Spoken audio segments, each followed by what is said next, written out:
What is the true nature of the universe? To answer this question, scientists have come up with many theories to describe our universe. But the more we learn, more complicated and weird the theories become. Like string theory, a famous, controversial, and often misunderstood theory about the nature. According to it, there are tiny vibrating strings which are the fundamental structures of all the particles and the forces, including gravity. But this raises more questions than it answers. Why strings? What are they made of? And what's all this stuff about extra dimensions? Let's find out.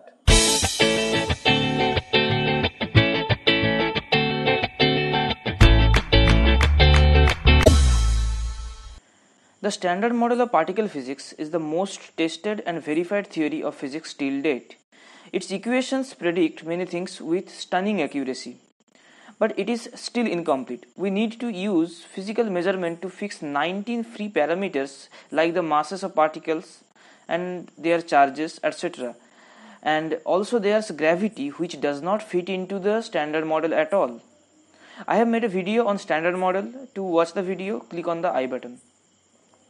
So, there must exist a theory that brings all observable phenomena into the same mechanical framework.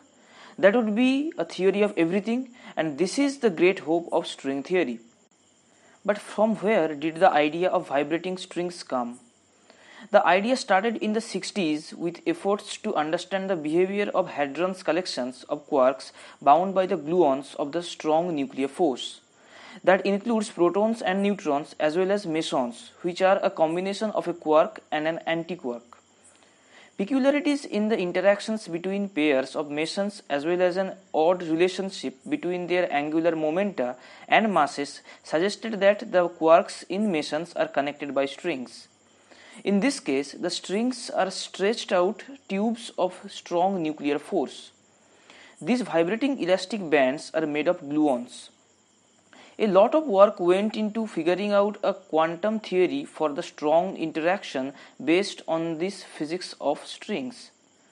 The theory had some success, but it was ultimately replaced by quantum chromodynamics.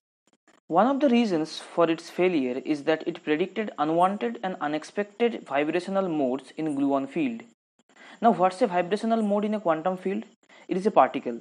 This is the basic understanding of quantum field theory. As it turns out that one of those modes appeared to be a massless spin 2 particle. But the only hypothetical massless spin 2 particle is the graviton, the quantum particle of the gravitational field. But we really don't know whether graviton exists or not. But if it does, then the quanta of gravity should have an uncanny resemblance to the type of particle produced by this little investigation into hadronic strings. But there's no way anything like the graviton should appear in that sort of string. This was realized in the early 70s. From this, a bold idea was emerged. What if the math of this theory could be used in a theory of quantum gravity? In fact, what if all the forces carrying particles result from oscillations in tiny strings? This is where the bosonic string theory, the original string theory, was born. It said the strings are much smaller near the Planck length, and also there are 22 additional dimensions outside the 4 known to us. Absurd it may seem, but if it worked, it would have been a candidate for a grand unified theory combining all known forces. But it fell short in many aspects. One of the most important failure is that it predicts the existence of a mode of the string with imaginary mass, implying that the theory has an instability to a process known as tachyon condensation.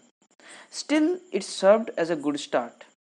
Now, if wiggly strings can explain force-carrying bosons, why not also the fermions that comprise matter?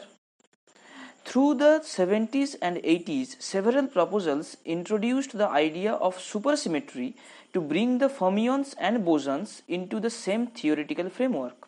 The resulting superstring theory sought to become a complete mechanism to explain the underlying workings of our entire reality, a theory of everything. In addition, this ambition also discarded many dimensions. It was found only 10 were needed once fermions were added to this theory.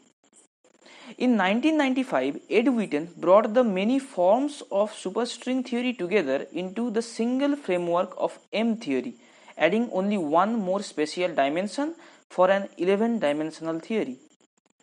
Now let's try to understand quantum strings. Firstly, we need to look at regular strings. If the string has ends or is tied in a loop, then a wave will end up overlapping with itself. In that case, we get a standing wave. When these traveling waves overlap each other, they can either stack up or cancel out, resulting in constructive or destructive interference. In constructive interference, frequency of the wave is enhanced and all other frequencies tend to die out. The result is that for a given string, only certain frequencies corresponding to certain energies are possible. These resonant frequencies depend on the length of the string and its tension. But this sort of behavior, where only specific discrete energy modes are allowed, sounds like quantum nature. String theorists did not notice this at first. Niels Bohr came up with the first quantum model for electron orbits by thinking of them as ring-like standing waves around the hydrogen nucleus. But quantum strings are different than electron orbits. Those discrete vibrational modes can be made to match the properties of known particles. Now, particle mass just comes from the length of the string and its tension, which is after all just energy per unit length. Now, string length defines mass, but it also defines which complex vibrational modes are possible, and those modes in turn define particle properties like electric charge and spin. So this is the great promise of string theory. By defining a single parameter, the string tension or equivalently string length scale, all of the possible particles should be automatically defined. Now, if we compare that one parameter to the 19 free parameters of the standard model, it surely sounds closer to a fundamental theory. Those vibrations or the standing waves are not some abstract internal wave. The strings are real physical strands and the waves are wiggles in actual space.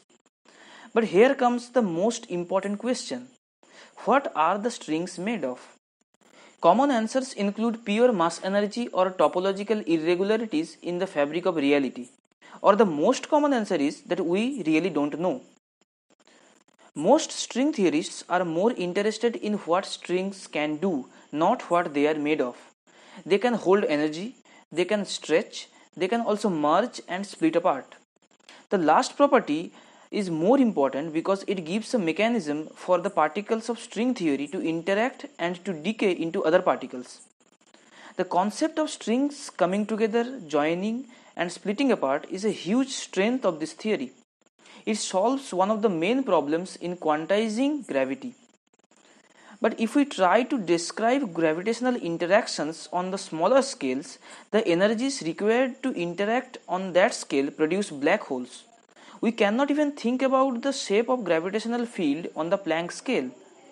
String theory fixes this because the graviton is a loop, not a point particle. Its interactions are smeared around that string, which results into avoiding the mathematical infinities. But this does not work for any other geometrical structure other than a 1D string. Unfortunately, it is not going to be that easy. The strings themselves are 1D, but to even start to produce the properties of known particles, they need to vibrate in more than just the 3 dimension in space. In fact, the theory only works in precisely 9 spatial dimensions and 1 for time, plus 1 for M theory. In the next video, we will learn why only this specific number of dimensions are needed. Till then, stay tuned. Thanks for watching. I hope you enjoyed this. Please like and share this video, and to see such videos in future, do subscribe.